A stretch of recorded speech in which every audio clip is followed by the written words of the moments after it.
La Minute Business avec Financial, premier réseau international indépendant d'expertise comptable, d'audit et d'avocats d'affaires. La Minute Business avec 24 News qui sait faire la place aussi parfois à l'amour. Et oui, Gilles Belaïch, bonjour Gilles, notre expert. Attention, on parle de l'amour qui rapporte, c'est triste à dire.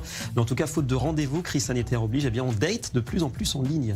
Tout à fait, avec un marché qui est colossal puisque on est en train de parler d'un marché qui était grosso modo à 6 milliards de dollars de chiffre d'affaires en 2018 et qui est en projection à près de 9,2 milliards de dollars pour les mois à venir. On a un marché qui est très important avec bien sûr le colosse qui s'appelle Tinder. On a connu et on connaît toujours Mythique sur la partie française et qui est l'application la plus rentable dans le monde depuis le premier trimestre 2019 devant Netflix. C'est dire l'attractivité de ce business. Alors l'idée évidemment pour les acteurs du marché, c'est de se démarquer.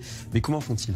Alors on a près de 1000 nouvelles applications par an de dating. On est dans la segmentarisation, dans la localisation géographique. On a le dating pour telle communauté, le dating pour tel secteur géographique, le dating aussi géolocalisé pour être aussi en proximité et de plus en plus d'applications qui viennent se développer pour pouvoir trouver une grande proximité sur ces schémas de rencontres avec un nombre d'abonnés qui grossit chaque jour. Et donc ça marche, ces applications de rencontres dans un monde où les gestes barrières sont devenus un petit peu la norme ces derniers mois. Tout à fait. Alors le Covid a donné l'obligation d'évoluer avec notamment le Facebook dating, avec les vidéos, on peut s'appeler, on peut se voir directement et tout ça, ça a développé ce business voilà, très rentable. Secteur d'avenir apparemment. Merci Gilles. C'était la Minute Business avec Financial, réseau international indépendant, présent sur 5 continents, expertise, audit, légal et taxes.